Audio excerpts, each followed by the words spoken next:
Hi, my name is Karen Wonders. I'm the founder and CEO of Mapletree Cancer Alliance. Now, Mapletree is a nonprofit organization that exists to improve the quality of life of individuals who have cancer. And the way that we do that is by providing individualized exercise programming. So we really believe in exercise. We believe that exercise is medicine, and that if you exercise the right way during your cancer journey, you're going to see just improved outcomes. You know, research shows that if you exercise during breast cancer or colon cancer or prostate cancer, there's actually improved survival rates. There's also research that shows that exercise helps to reduce the severity of symptoms that are related to cancer. Specifically, fatigue is reduced as a result of exercise, health-related quality of life, physical function, anxiety, depression, lymphedema, bone health, and sleep are all positively impacted as a result of exercise during cancer. So how much exercise should you actually get? If you've never exercised before, this might seem kind of daunting for you, and I totally understand. And that's why really we created this YouTube channel, is we want to help you kind of take all the guesswork out of figuring out the exercise program.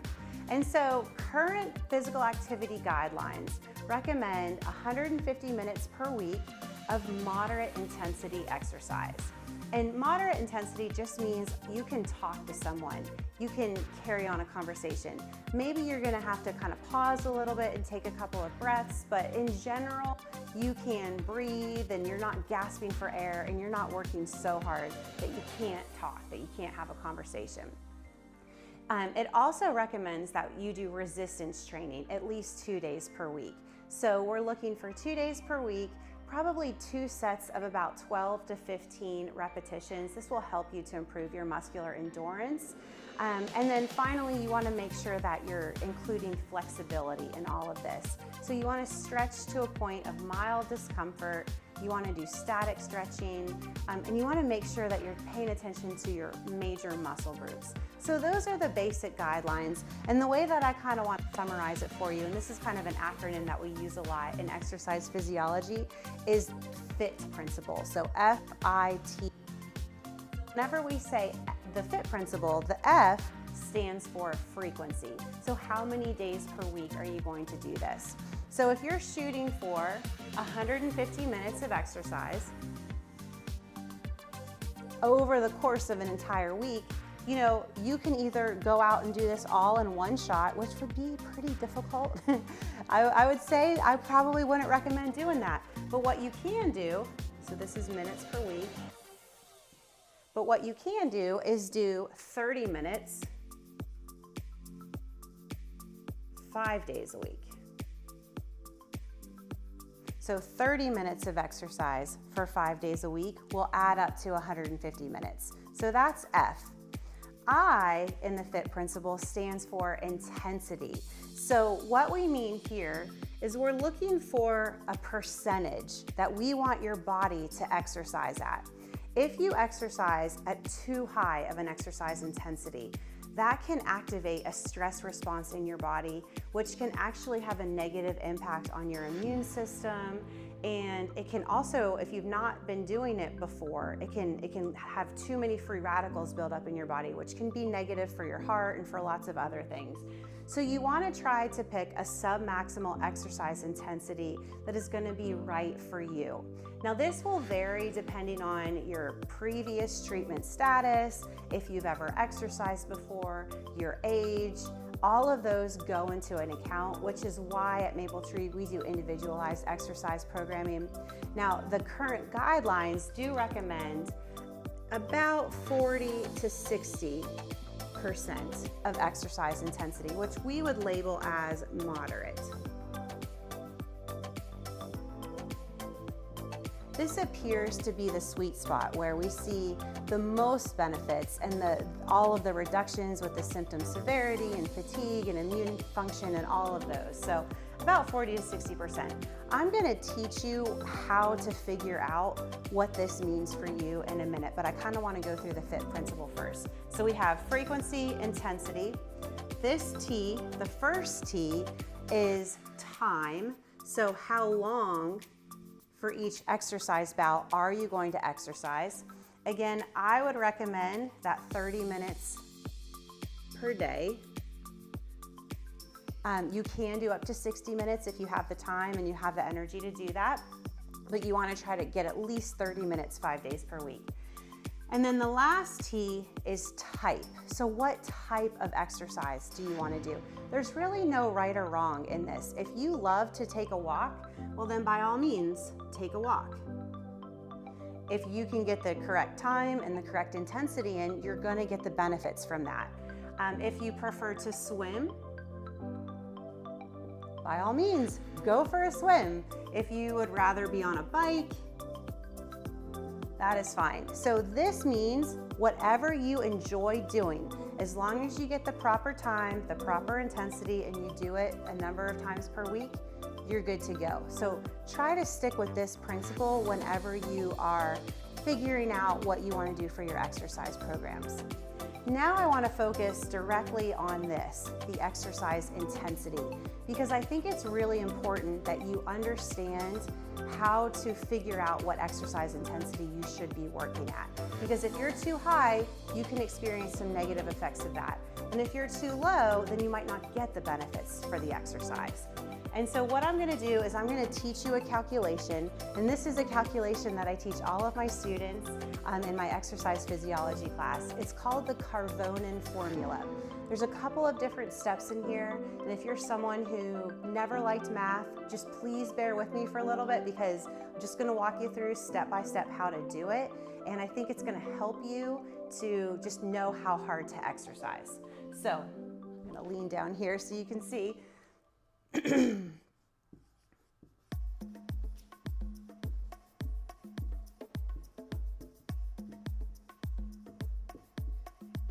So this is called the Carvonen formula. And this is what helps us calculate our exercise intensity. So the first thing we need to know in order to do the Carvonen formula is your age. So I'm gonna do just a pretend person. This is Bob right here. Bob has a hat. This is Bob. Bob is 60 years old. And I also want to know what his resting heart rate is. So pretend we went through and we calculated out his resting heart rate. All you have to do to measure your resting heart rate is either palpate in your neck or on your wrist, count for 30 seconds, multiply that by 2, and you get your resting heart rate. So Bob's resting heart rate is 70 beats per minute. These are the two pieces of information that we need before we do the Carvonen formula. Now we're going to take these two pieces of information and start working on the Carvonen formula. The first step is to determine max heart rate. This means if Bob was to go for a run, the maximum beats per minute his heart would get to is his maximum heart rate. So that is age related, and it's simply taking 220 minus your age. As you get older, your maximum heart rate decreases. So if we take 220 minus his age, which is 60, we come up with 160 beats per minute. So if Bob comes into a maple tree and he's exercising and I check his heart rate and his heart rate is 160, I know he's working at his max. The first thing I'm gonna do is bring him down because we don't wanna exercise at our max. We wanna exercise at a percentage of our max in order to see these benefits.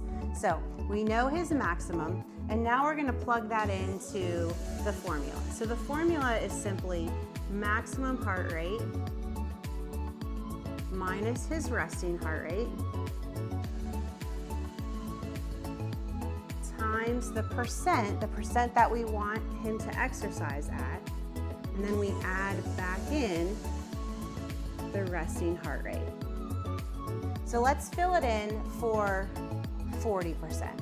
So we know Bob's maximum heart rate is 160. We know his resting heart rate is 70.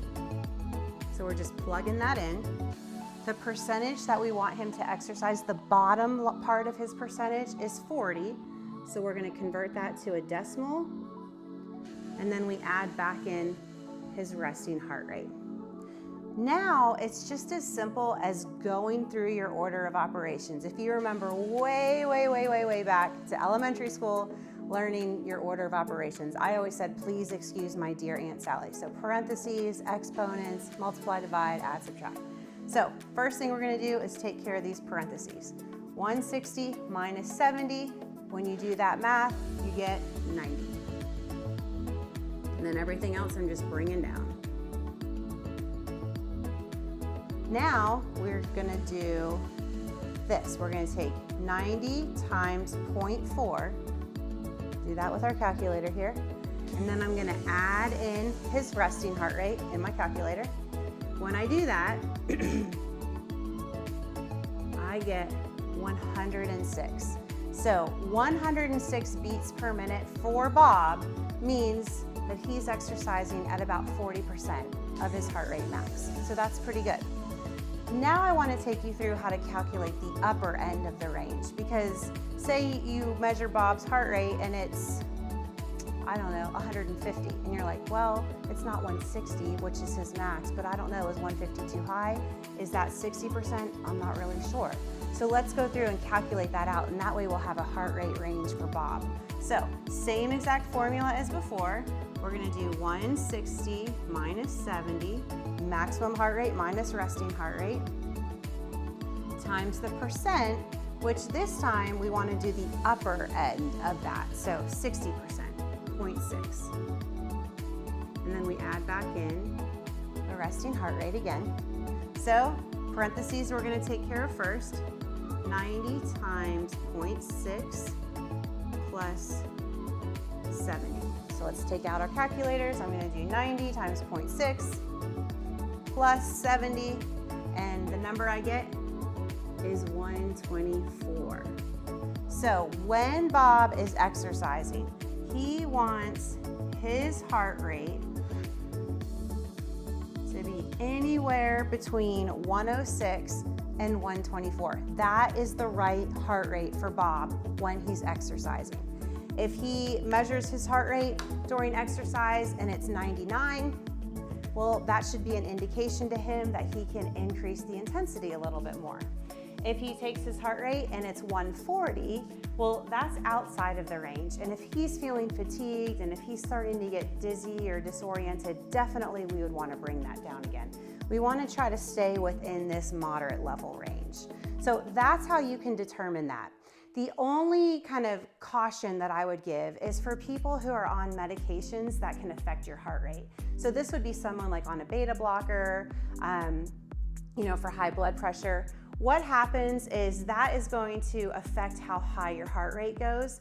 And if that is the case, then you cannot use heart rate as an indicator of exercise intensity, because your heart rate isn't going to get to a certain level. And so, you might just be thinking, wow, I'm not even close to my exercise intensity what I need to be, so maybe I should step it up a little bit more. And that can be really dangerous, of course, because then you're going to exercise way too high. So what you want to do in those situations, if you're someone who's on a beta blocker or any other type of medication that's going to affect your heart rate, what you want to do is something called the Rpe Scale. I'm going to write it down right here. Rpe. It's ratings of perceived exertion. And basically, all you're going to do is on a scale of 1 to 10, 1 being the easiest thing you've ever done, 10 being the most difficult thing you've ever done, you want to try to put a number to the exercise intensity that you're working out at. So if you give me a 1, that means you're exercising very, very, very easily, and I definitely have room to up the intensity. If you give me a 10, that means you're exercising at your max, and we definitely need to bring it down again. And so what we're looking for is a range of anywhere from 4 to 6 when we're looking on a scale of 1 to 10. 4 would equate to about 40%, 6 would equate to about 60%. So it's a little bit more subjective, of course, because we can't directly measure it, but if you're exercising too hard and the intensity is too tough, chances are you're going a little bit too hard and you need to bring it back down again. And so definitely you always want to listen to your body, and you want to pay attention to what it's telling you and adjust accordingly. So I hope that that was helpful for you. Please feel free to like and subscribe. Check out all of our exercise videos that we have. They're all specific to cancer symptoms and they're designed to help mitigate your side effects. So thanks for tuning in. Have a great day.